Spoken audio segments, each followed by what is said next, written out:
Hello! Juste avant de commencer pleinement cette vidéo, je tenais à dire un grand merci à mon papy chéri que j'aime d'amour, car sans lui, eh bien la plupart des Blu-ray que je vous présente lors de cette vidéo, eh bien ne seraient pas là. Si tu regardes cette vidéo, eh bien un grand merci à toi, papy, pour ces cadeaux qui me touchent, ces cadeaux dont je vais prendre évidemment très soin. Regardez-moi comment il est beau ce papy, en face des plus hautes falaises d'Europe, en Irlande, les cheveux au vent, un sourire magnifique. Moi, j'appelle ça la classe. Salut, c'est Illustre Chauve. Y a pas de blague. Juste du visuel. Hello les Illustros et bienvenue dans cette update de collection DVD et Blu-ray numéro 3. Je vous propose qu'on commence sans tarder. Encore une fois, il va y avoir du lourd, il va y avoir des DVD, des Blu-ray 4K et en fin de vidéo, une édition collector que j'avais très envie d'avoir. Je l'ai enfin, je suis donc content. Nous allons commencer par les DVD. Je vous préviens, il s'agit de 3 DVD. 3 DVD où ce qu'il se trouve à l'intérieur de ces derniers, eh bien, je ne l'ai pas encore vu, mais j'ai très envie de le voir. Et ces 3 DVD m'ont été offerts par King Tao, bien évidemment. Et on commence par Bullying for Columbine, un documentaire extrêmement connu sur la violence armée aux États-Unis. Un documentaire que j'ai très envie de voir, mais en même temps je redoute le moment parce que je pense que ça va être un moment assez dur, assez compliqué à se bouffer, mais un moment nécessaire. On enchaîne avec L'Audition et L'As de pique, soit 2 films de Milos Forman que je ne connaissais absolument pas. Alors, L'Audition date de 1963, tout comme L'As de pique. L'Audition est en noir et blanc, tout comme L'As de pique, et L'Audition dure 79 minutes, alors que L'As de pique dure un petit peu plus longtemps, il dure 86 minutes. Je ne sais absolument rien sur ces 2 longs métrages, juste que j'ai très envie de les voir. Je pense que je vais les regarder avant la fin d'année, vous aurez peut-être mon avis dessus sur la chaîne. Et on finit les DVD avec L'Enfer des zombies, un long métrage de Lucio Fulci dans une édition collector, que je vais vous montrer un petit peu plus en détail parce que je suis sympa. Donc voilà l'arrière tout d'abord, ensuite je vais vous montrer l'intérieur, donc voilà à quoi ça ressemble. C'est une édition qui est dépliante, donc je vais essayer de la déplier sans rien faire tomber parce qu'il me semble qu'il y a des éléments surprises à l'intérieur de l'édition. Donc voilà à quoi ressemble cette édition pliante. Elle est, ma foi, extrêmement sympathique, je trouve. Et voilà à quoi ressemble l'intérieur. L'édition est devant ma bouche, j'espère que vous m'entendez toujours bien. Donc ici, on a un petit fascicule, et ensuite on a les DVD, qui sont au nombre de 2. Encore une fois, merci beaucoup à toi, King Tao, pour ces très belles éditions. Maintenant, nous allons enchaîner avec la plus grosse partie de cette vidéo, à savoir la partie dédiée au Blu-ray, et nous allons commencer avec, tout simplement, Abyss de James Cameron. Donc voilà, une édition bien sympathique, où à l'intérieur nous avons 2 disques. Sur le premier disque, nous avons le Blu-ray de Abyss en version cinéma et édition spéciale, et sur le disque 2, nous avons, eh bien, des bonus.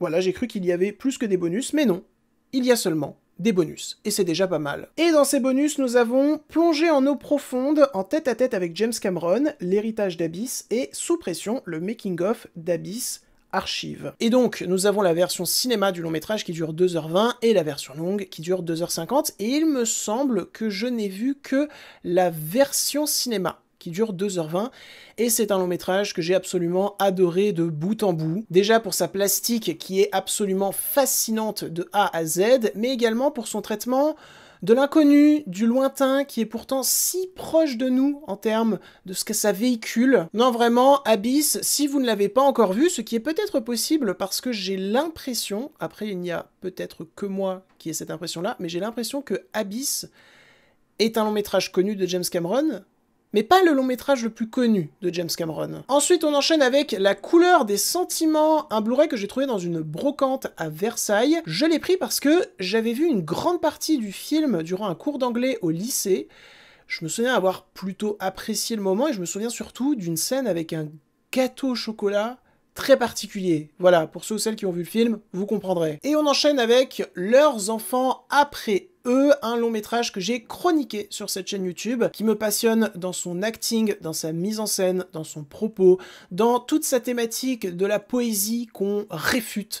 Voilà, voyez Leurs enfants après eux, que j'ai dans une édition Blu-ray, ma foi, très simple, mais sympathique, parce que l'affiche est jolie. Et on enchaîne avec Reviens-moi, un long métrage de Joe Wright, un long métrage que j'ai découvert il y a 1 an à peu près et qui ne cesse de me hanter. C'est l'un de mes 4 longs métrages préférés sur Letterboxd actuellement. C'est un long métrage concernant une histoire d'amour, c'est un long métrage sur la manière dont on peut manipuler, réarranger la réalité par la fiction. C'est absolument passionnant dans cette thématique et le final du film m'a laissé sans voix tant il est extrêmement abouti et extrêmement émouvant. N'hésitez pas à voir ce long métrage dont j'ai parlé un petit peu durant l'Enfant du cinéma hors série sur Pan, un autre long métrage de Joe Wright. On enchaîne sur The Green Knight, un long métrage de David Lowery que j'avais adoré en 2021, il était même dans mon top de l'année, et je viens de découvrir seulement maintenant qu'il y avait des éditions Blu-ray, donc je me suis jeté dessus, surtout que cette édition est ma foi plutôt sympathique en termes d'affiches. J'espère que les reflets ne vous gênent pas trop. Pour moi, au-delà d'être un long métrage de fantasy, c'est un long métrage sur la quête d'un réalisateur en quête de renouveau, justement. J'en avais parlé en détail de cette thématique lors de mon Top Film 2021. N'hésitez pas à aller le voir si vous voulez de plus amples informations concernant mon argumentaire concernant The Green Knight. Décidément, dans cette phrase, je répète beaucoup de mots. Ensuite, on enchaîne par une nouvelle édition offerte par King Tao, Let's Go, The Iron Claw, qui est tout simplement l'un des meilleurs longs métrages de l'année dernière. Qu'est-ce que Zac Efron est époustouflant dans ce film, c'est vraiment sa meilleure prestation, et de très loin, honnêtement. Maintenant, on enchaîne par un miracle, par quelque chose qui arrive très peu souvent me concernant. J'ai effectivement acheté en Blu-ray un film Marvel Studios. Pourquoi je dis que ça arrive très rarement? Eh bien parce que le 3/4 de ce que fait Marvel Studios actuellement, je n'aime pas, voire je déteste, mais Thunderbolts, c'était vraiment pas mal, notamment dans le traitement très intimiste des personnages, dans le côté anti-spectaculaire du climax, bien plus porté sur l'émotion, et puis visuellement, c'était abouti dans son traitement du gris qui est en fait plus bleu, il y avait des nuances dans l'image que j'aimais beaucoup. Tout ce qui entoure The Void, c'est super malin, c'est super efficace. Donc voilà, Thunderbolts, un Marvel, dans ma collection DVD et Blu-ray. Je crois que c'était pas arrivé depuis Doctor Strange 2, honnêtement. Et on enchaîne par une autre édition offerte par King Tao, à savoir Tintin et le secret de la licorne, réalisé par Steven Spielberg et produit par Peter Jackson. Je n'en reviens toujours pas que ce feat ait existé, mais j'aimerais bien qu'il se reproduise pour Tintin 2, qui normalement devrait arriver en 2030, soit pratiquement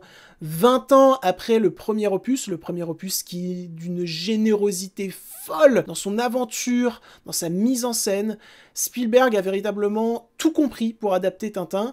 Je l'ai revu 2 fois cette année et j'ai pris un plaisir dingue à chaque fois. Ensuite, on enchaîne par l'édition 50e anniversaire du Parrain. Ça y est, j'ai enfin la trilogie. Alors, j'ai déjà vu le premier film, que j'aime beaucoup, mais sans plus, je suis désolé. Mais je n'ai pas encore vu le deuxième et je n'ai pas encore vu le troisième. Le troisième qui m'intéresse beaucoup dans la première version qu'il y a eu et dans la deuxième version qu'il y a eu. Reste que c'est une trilogie qu'il me tarde de découvrir en entière. Cette édition 50e anniversaire a beaucoup de suppléments, c'est notamment pour cela que je l'ai prise. Donc il y a inclus dans des suppléments inédits, introduction au Parrain par Francis Ford Coppola, tour complet, préserver le Parrain, le Parrain film maison, saisir les Corleone à travers la lentille du photographe Steve Shapiro et comparaison de la restauration, ainsi que le chef-d'œuvre qui a failli ne pas être, l'univers du Parrain, restauration, révéler le Parrain, à la fin du tournage, le Parrain sur le tapis rouge, 4 courts-métrages sur le Parrain,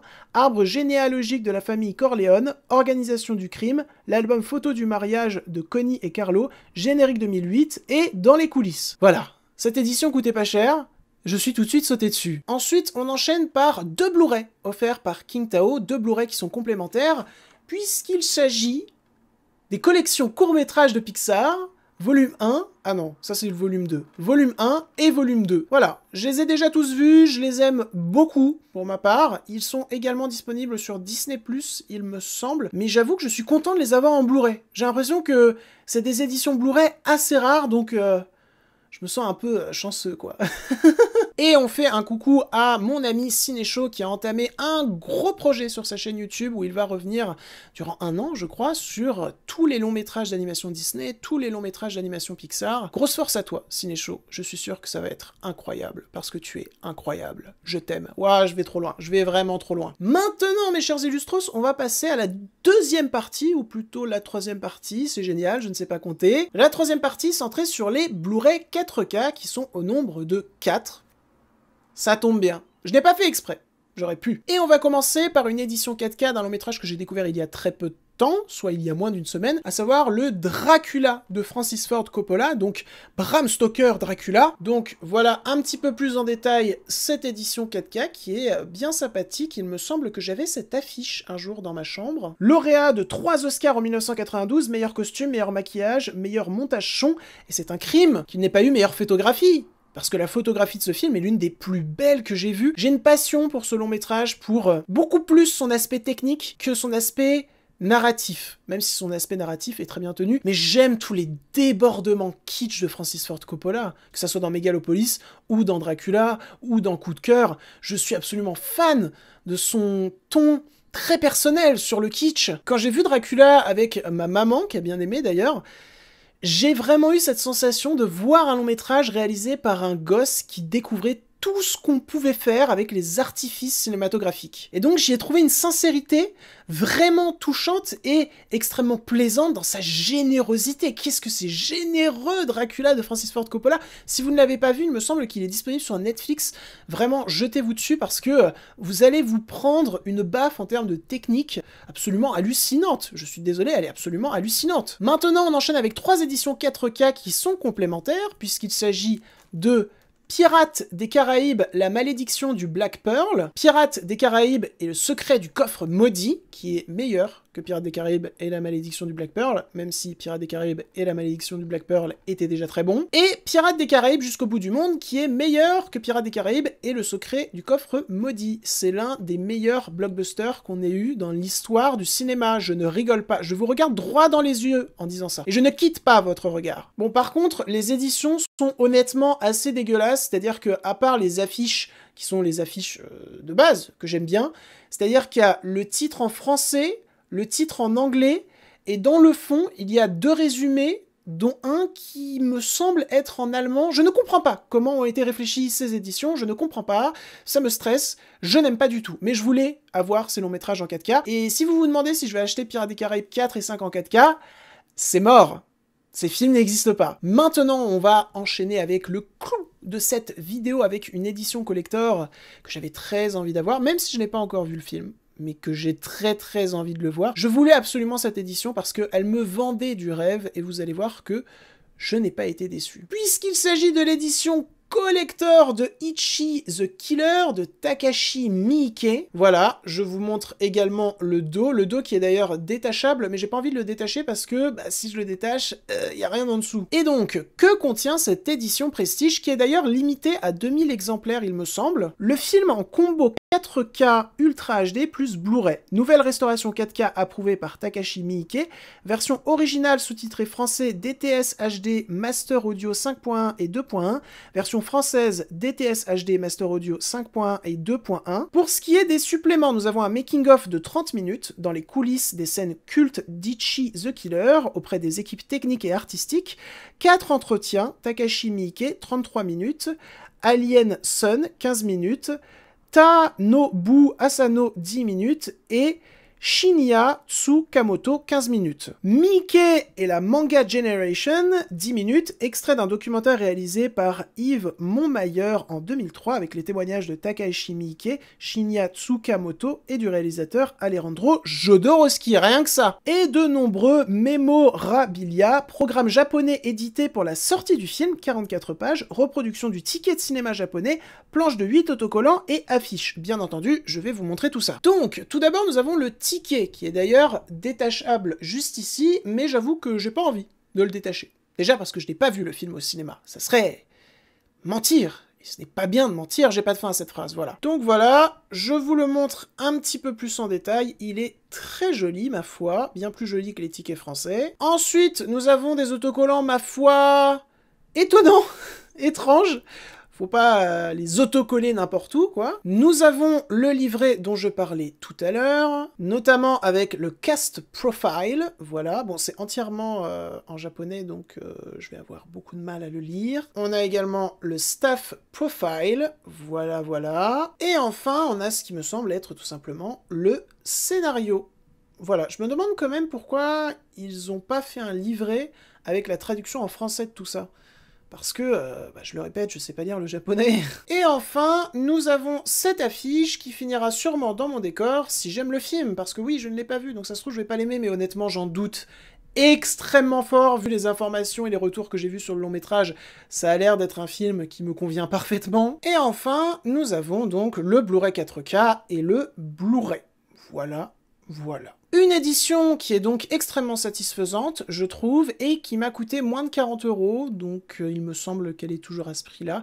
Si vous adorez le film et que vous souhaitez une belle édition de ce dernier, franchement, prenez celle-là, elle est impeccable. Et donc, voilà, c'en est tout pour cette update de collection DVD et Blu-ray numéro 3. Il me semble qu'il y avait un peu moins de DVD, un peu moins de Blu-ray que dans les autres updates, mais rassurez-vous, dans l'update numéro 4, en plus avec Noël qui va arriver, je pense qu'il y aura beaucoup de DVD et de Blu-ray. Et d'ailleurs, c'est pas pour teaser parce que je suis pas sûr, mais j'avoue que j'ai très envie de récupérer l'édition méga supra collector du Napoléon d'Abel Gance, sauf qu'elle coûte 100 €. Voilà, c'est ça qui me fait hésiter actuellement. Elle coûterait 50 balles, j'hésiterais moins. Elle coûte 100 balles, même si j'ai très envie de l'avoir. 100 balles, c'est quand même...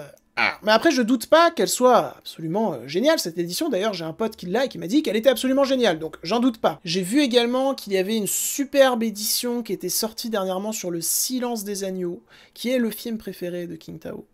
Et je pense que je vais céder également pour elle, comme pour l'édition Twin Peaks de Z à A, même si ce qui m'empêche de complètement céder à la prendre, c'est que j'ai l'impression qu'il n'y a pas non plus tout Twin Peaks. C'est assez étrange, je comprends pas trop le contenu de cette édition. S'il y a des personnes qui la connaissent très bien, n'hésitez pas à venir en commentaire m'expliquer s'il y a vraiment tout Twin Peaks ou s'il n'y a qu'une seule partie de Twin Peaks. Voilà, mais j'ai trop envie de découvrir Twin Peaks et dans des bonnes conditions. Donc, et en plus, c'est David Lynch qui nous manque. Si je peux lui rendre hommage une dernière fois comme ça, ça me ferait plaisir. Sur ce, c'est la fin de cette update de collection DVD et Blu-ray numéro 3. J'espère qu'il vous aura plu, intéressé et diverti. Si c'est le cas, n'hésitez pas à le liker, le commenter et le partager. N'oubliez pas de vous abonner et de donner votre avis sur ma nouvelle coupe de cheveux. J'ai vraiment décidé de tout raser sur un coup de tête. Est-ce que je regrette ? Pas vraiment, en vrai, je trouve que ça me change. Voilà. C'est bien de changer de temps en temps. Maintenant, je m'en vais côtoyer d'autres univers. N'hésitez pas à aller me suivre sur mes nombreux réseaux qui sont disponibles en description, notamment sur Letterboxd où je suis très actif. Je m'en vais côtoyer d'autres univers et je vous dis salut et vive le format physique.